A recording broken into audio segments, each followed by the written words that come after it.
Ini pengalamanku saat aku berada di Jakarta.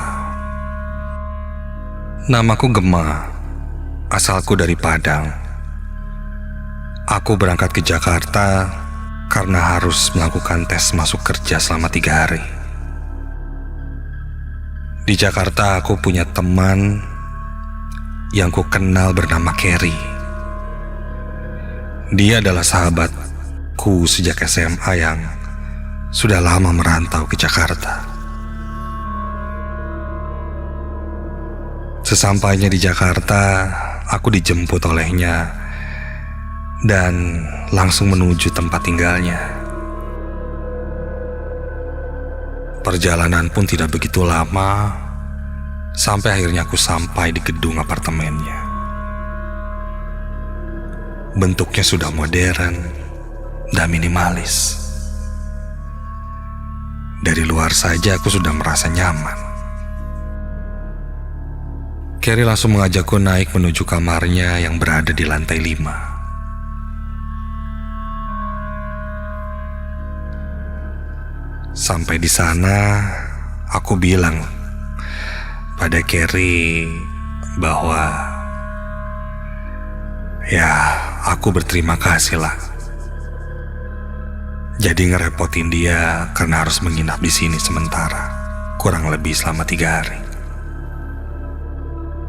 Kerry yang memang sudah sahabatku sejak lama,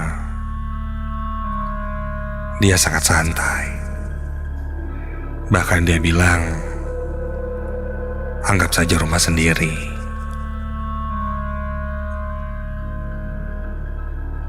Tapi malam itu karena dia ada urusan, jadi dia tidak akan pulang. Dan meninggalkanku sendiri untuk beristirahat.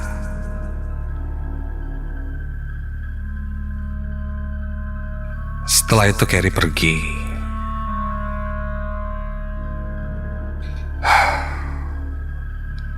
Aku mulai coba untuk mengistirahatkan diriku. Karena perjalanan hari itu cukup panjang sekali dan melelahkan.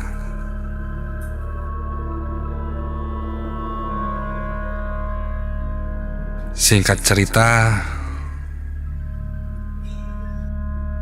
keesokan paginya aku segera bersiap-siap untuk tes kerja. Yang setelah ku cek, letaknya tidak terlalu jauh dari tempat tinggal Kerry. Waktu pun berlalu. Hari pertama aku tes kerja di sana berjalan dengan lancar. Malam pun tiba. Sekitar jam 8 aku sampai ke apartemen. Kulihat Kerry tidak ada di sana. Aku coba telepon. Dia bilang mungkin akan pulang sekitar jam 12-an malam karena masih ada urusan. Yang ku tahu, Kerry sekarang memang cukup sukses di Jakarta. Banyak kerjaan, sehingga harus meeting sana-sini.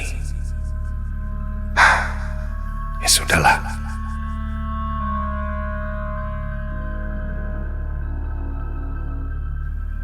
Malam kedua di apartemen itu, aku mulai merasa seperti rumahku sendiri.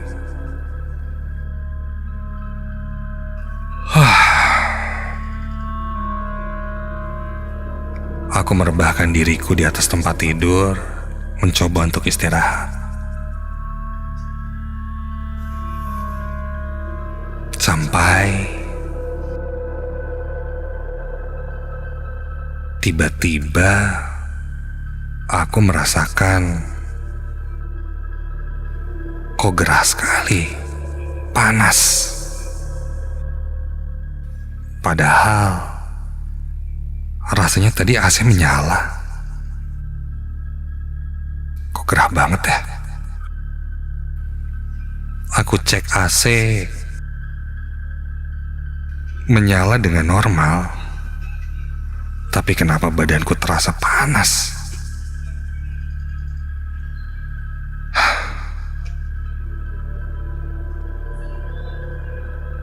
Aku coba menuju ke arah balkon dan membuka jendela. Ketika aku buka, angin mulai berembus masuk ke dalam kamar.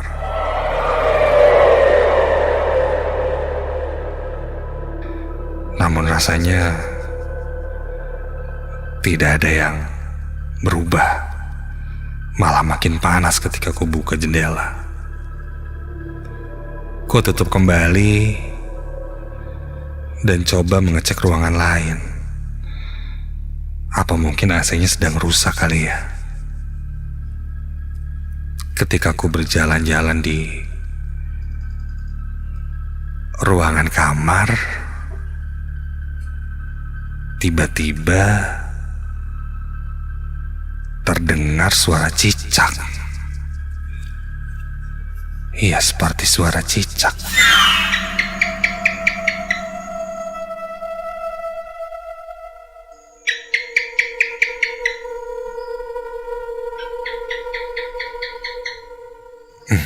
Suara cicak di mana ya? Aneh banget. Di apartemen kayak gini kok ada suara kayak cicak yang berisik lagi.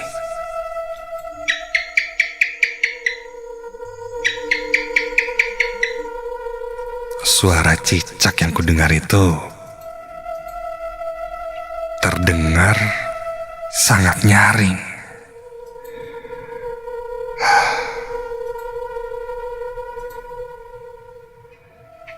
Namun sepanjang kulihat ke arah tembok dan sekitar, tidak ada hewannya.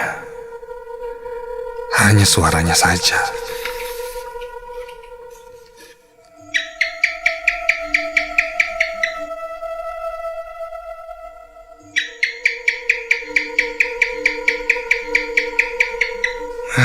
Ganggu banget sih suaranya. Aku pun coba mencari-cari di mana sumber suara itu.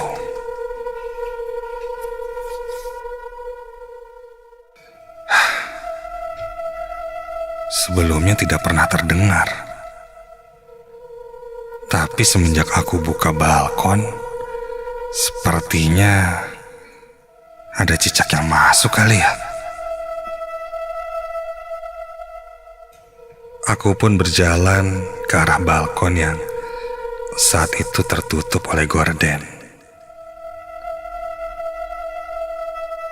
Dan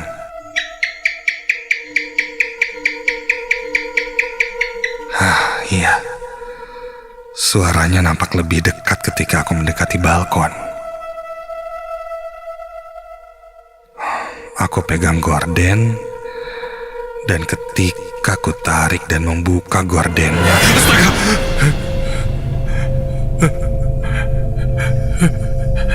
di balkon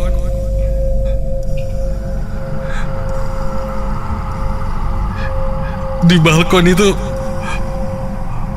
aku melihat ada satu sosok perempuan dengan rambut yang panjang hingga ke lantai, memakai baju putih kusam dengan wajah yang menempel di jendela balkon.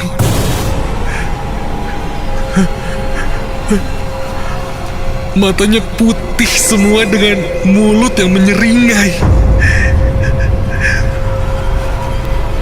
Mulut yang menyeringai lebar hingga ke pipi, dan terdengar suara seperti cicak yang berasal dari mulutnya yang berdecak.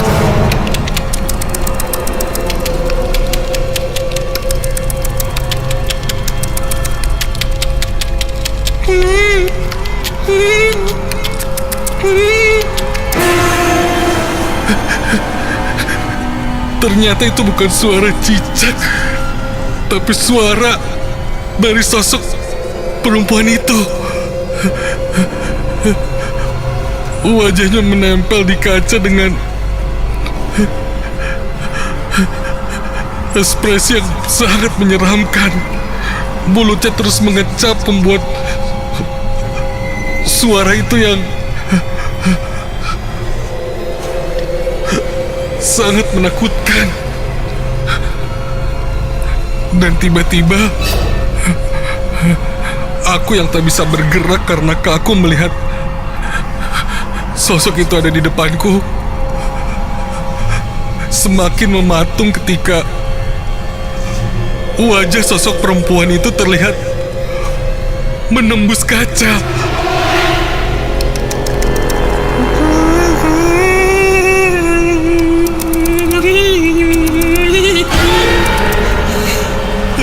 Iya, wajahnya menembus kaca dan setengah badannya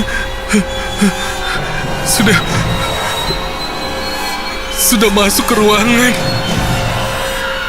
Kakiku mulai lemas,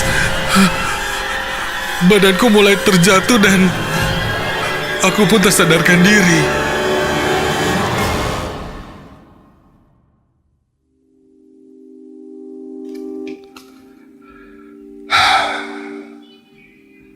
Akhirnya ketika aku sadar, Carrie sudah membangunkanku. Dia bertanya padaku kenapa aku tertidur di lantai. Awalnya aku tidak mau ceritakan apa yang aku lihat karena takut dia tidak percaya. Setelah aku ceritakan bahwa aku mengalami satu kejadian seram, bahkan melihat satu sosok di balik balkon itu.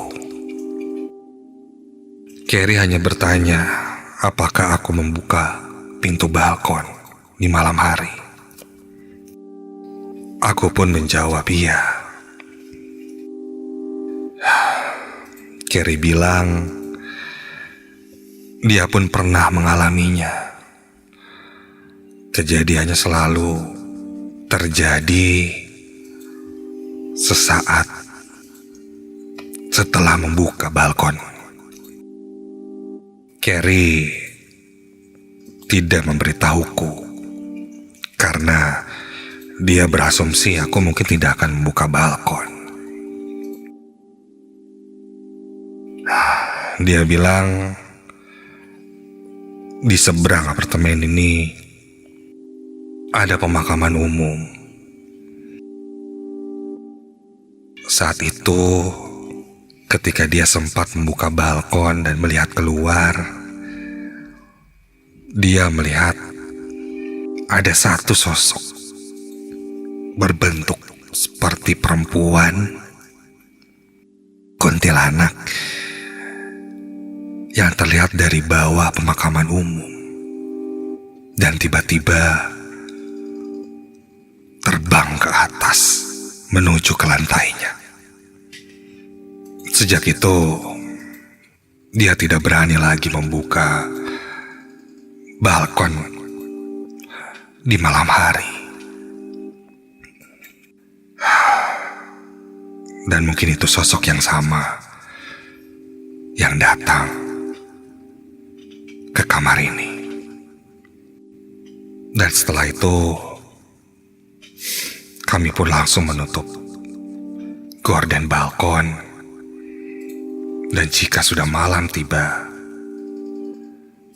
aku pun tidak mau lagi membuka balkon itu sembarangan.